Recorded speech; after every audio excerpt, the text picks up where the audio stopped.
Yan mga bossing, may hood pa dito. Ayan o. May isang hood pa, tsaka may isang visor pa yan. Kaya lang ano, hindi siya yung modelo na visor. Tapos ito, may mga tubo rin tayo dito, yung mga hawakan sa jeep.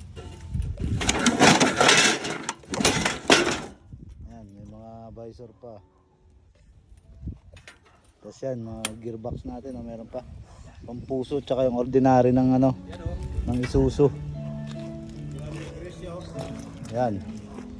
Yan, meron pa isang visor din dito, yan, tsaka yung kasoy. Yan pa, available pa yung pitan ng jeep natin mga bossing.